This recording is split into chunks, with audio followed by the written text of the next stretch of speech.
Latar belakang dan pembentukan. Awal mula berdirinya Republik Indonesia Serikat pasca kemerdekaan. Struktur wilayah RIS. Sistem negara federasi. Wilayah RIS terbagi menjadi beberapa bagian berdasarkan hasil perundingan KMB dan pembentukan oleh Belanda. Terdiri dari 7 negara bagian dan 9 satuan otonom yang memiliki masing-masing otoritas pemerintahan lokal dalam naungan pemerintah pusat. Bagian wilayah federasi. 7 negara bagian. Yang pertama, negara Republik Indonesia. Yang kedua, negara Indonesia Timur. Yang ketiga, negara Pasundan dan Distrik Federal Jakarta. Yang keempat, negara Jawa Timur dan negara Madura. Yang kelima, negara Sumatera Timur dan Sumatera Selatan. 9 satuan otonom: Jawa Tengah, Bangka Belitung, Riau, Banjar dan Dayak Besar, Kalimantan Tenggara, dan Jawa Barat, Kalimantan Timur. Konferensi Meja Bundar diselenggarakan di Den Haag, Belanda pada 23 Agustus hingga 2 November 1949. Merupakan diplomasi puncak untuk menyelesaikan sengketa kedaulatan antara Indonesia dan Belanda. Menghasilkan kesepakatan bahwa Belanda menyerahkan kedaulatan Republik Indonesia Serikat atau RIS.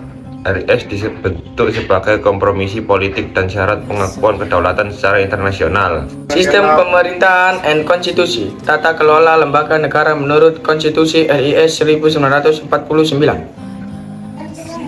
Lembaga negara menurut RIS. Yang pertama, Presiden dan Menteri. Presiden sebagai kepala negara, kabinet dipimpin oleh Perdana Menteri dengan sistem pemerintahan parlementer. Yang kedua, Senat dan DPR. Senat mewakili daerah atau negara bagian, sedangkan DPR mewakili seluruh rakyat Indonesia secara nasional. Yang ketiga, MA dan DPK. Mahkamah Agung memegang kekuasaan kehakiman tinggi dan Dewan Pengawas Keuangan mengawasi kas negara. Struktur Kabinet RIS. Yang pertama, Presiden RIS. Insinyur Soekarno sebagai Kepala Negara Republik Indonesia Serikat. Yang kedua, Perdana Menteri Dr. Andreas Muhammad Hatta sebagai Perangkap Menteri Luar Negeri RIS. Yang ketiga, Menteri Pertahanan Sri Sultan Hamengkubuwono IX sebagai mengatur koordinasi militer dan keamanan. Yang keempat atau yang terakhir, Presiden RI bagian RIS Mr. Asad memangku jabatan Presiden RI di Yogyakarta.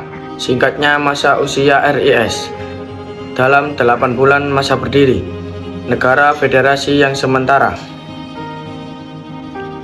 RIS resmi berdiri pada tanggal 27 Desember 1949 dan berakhir pada 17 Agustus 1950. Rakyat Indonesia menganggap bentuk federal sebagai strategi divide et impera buatan Belanda untuk memecah belah persatuan bangsa. Pengakuan kedaulatan dilaksanakan serentak pada 27 Desember 1949 di Amsterdam dan Jakarta. Di Belanda, Ratu Juliana menandatangani naskah pengakuan kedaulatan bersama Dr. Andreas Muhammad Hatta.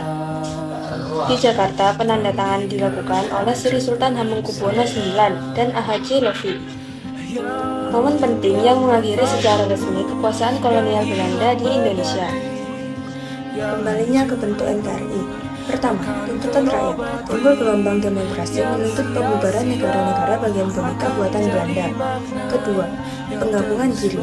Satu persatu, negara bagian meleburkan diri kembali ke dalam negara Republik Indonesia Yogyakarta. Ketiga, piagam kesepakatan.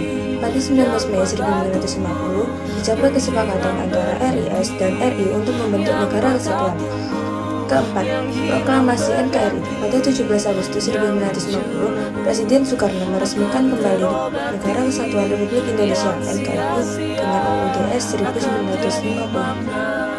Kesimpulan, RIS dibentuk sebagai langkah kompromi diplomasi melalui KMB untuk meraih pengakuan kedaulatan resmi dari Belanda pada tahun 1949. Namun, karena dianggap sebagai taktik pemecah belah divide impera, sistem federasi ini hanya bertahan selama 8 bulan, sebelum akhirnya seluruh negara bagian sepakat kembali menjadi Negara Kesatuan Republik Indonesia (NKRI) pada 17 Agustus 1950.